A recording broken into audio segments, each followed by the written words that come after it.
What are the 5 reasons that you won't give up when life catch you on the blind side? When the messenger of misery visits you, what are you going to do? What will keep you in the game when life knocks you to the canvas? Life's going to punch you right in the face. Life's going to fire you over and over again. You're going to be told you're not good enough. Your faith is going to be tested. Your family's going to look you in the eye and say, how do we get health insurance the next month? I don't know, but I know we're going to make it. You know who's going to bail you out? You know who's going to come and rescue you? You know who's going to come and save the day? No one. No one's going to come and do it for you. You're going to have to do it all yourself. See, the Buster Douglas that fought in the last fight was not the Buster Douglas that fought Mike Tyson. See, the Buster Douglas that got knocked down while fighting Mike Tyson had gotten out of an alcohol recovery center. His mother had died. His wife was ill with a terminal illness. He was considered a nothing, a bum. So when he got knocked down, Buster Douglas had a reason to get back up, because he said, I'm dedicating this fight to the memory of my mama. Life is hard, man. That's what it's about. Life is a challenge. If you don't work as hard as you can, if you don't sacrifice everything, if you don't get rejected and keep coming back for more, if you don't get your loyalty tested and your faith tested, you don't love that thing if you bail out. So if you fought through all that, that's love. So you've got to have some reasons that when life knocks you down, and it's going to. Hello, it's going to knock you down. When people disappoint you, and that's going to happen. When they betray you, and that's going to happen. When they lie to you, and that's going to happen. When they say, oh, you can count on me, and they won't show up, and that's going to happen. When you want to throw in the towel and give up yourself, and that's going to happen. When life collapses on you and catch you on the blind side, what reason can you remember that you can call on, that you can reach on, that can make you get back up? Find that reason. So life had knocked me down. I said, life, I'm doing this because I want to make my mama proud. I'm doing this because I want my children to have a better life than what I have. I'm doing this because all my life I've been told I'd be a loser, that I wouldn't make it. I'm doing this to make them alive. I believe, like Frank Sinatra, he said, the best revenge in life is massive success. I'm doing this so I can become massively successful. And with that kind of courage, with that kind of affirmation and reason to empower me, I got a saying that when life knocks you down, try and land on your back, because if you can look up, you can get up.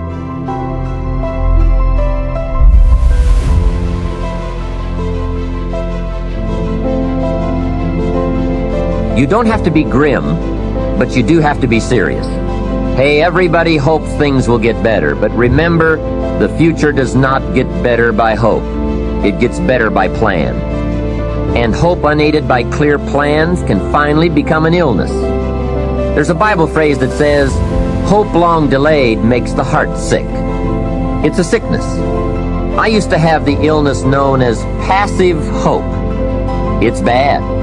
And there's one that is even worse, and that is called happy hope. That is really bad. The man is 50, and he's broke, and he's still smiling. That's bad. So get serious. Make plans. Put them on paper. My suggestion from experience. There's a phrase from the Bible that goes, without dreams and vision, we perish. How true. Humans have this unique ability to aspire, to dream, to go for something, to become something. Without that, life is not life. We must have dreams and never give up on our dreams.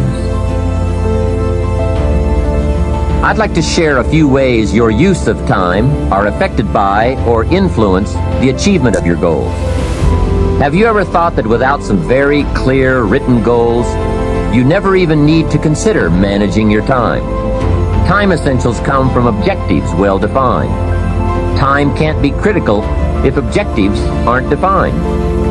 Now you might be one of those uniquely fortunate individuals who can keep all their objectives and purposes clearly defined in their minds and operate from that. But I wouldn't take the chance. Write your goals down and set careful priorities. Sometimes priorities are determined by the season.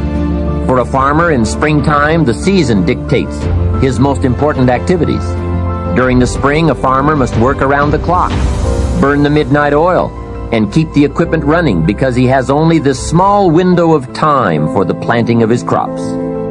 One of the difficulties of living in an industrialized society is the losing of the sense of seasons. When to pour it on, when to ease back, when to take advantage. It's easy to keep going from 9 to 5, year in and year out, and lose a natural sense of priorities and appropriate time. Don't let one year just blend into the next. Keep an eye on your own seasons, lest you lose track of values and substance. Part of setting priorities is learning to separate major activities from minor activities. This is a whole skill in itself, but once you have learned it, it will pay dividends you won't believe. So learn to put everything on your mental scales to be carefully weighed before you spend time or money.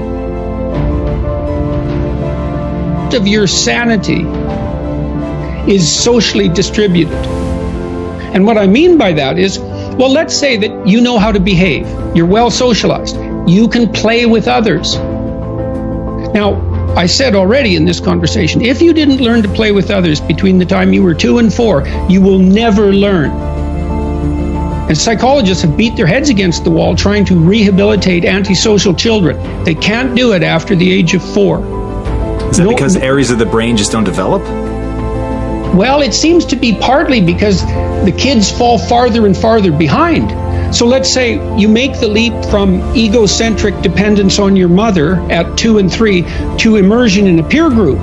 Well, then you pick peers that are at your same developmental level, and you chase each other up the developmental ladder.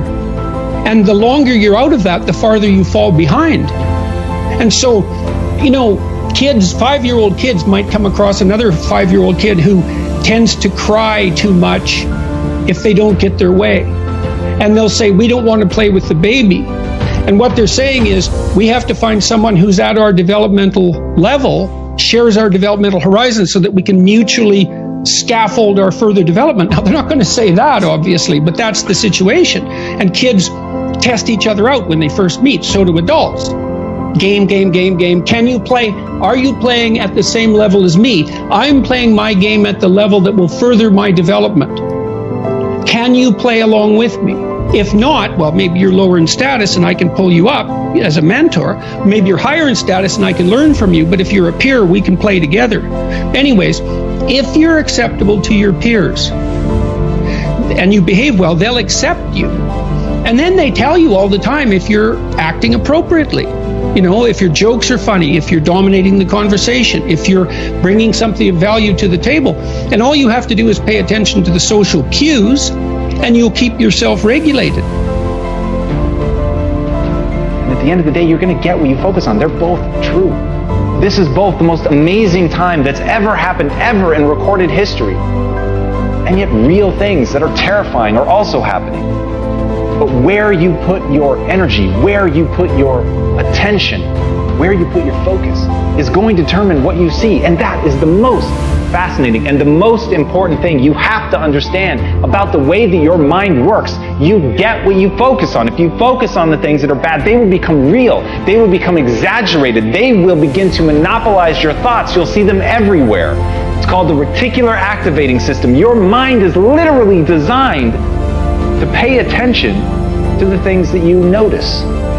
Once you notice a certain car, you see it everywhere. Once you notice a certain dog, you see it everywhere. Once you hear a certain name for the first time, suddenly you realize that name has been all around you this entire time. But now that you're focusing on it, now that you're looking for it, it is everywhere. So whatever you look for, it's going to be everywhere. If you look for the negative, it'll be there. But if you look for the positive, it will overwhelm you. When you manage something, you do so to keep it going. Well, you don't need to keep time going. You don't even need to watch it. You can be completely unaware of it. You can go to sleep. Doesn't matter. Time just continually moves. Doesn't need you. It doesn't need me. It just keeps moving. We don't need to do time management because there's nothing to manage. It's automatic. It continually moves. What we need to do is priority management. With the time that is continually slipping away from us, we need to manage our priorities to maximize the time we have.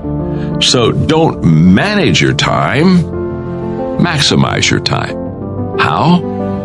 By doing the things that are the most important to do at that moment. Make every day your masterpiece.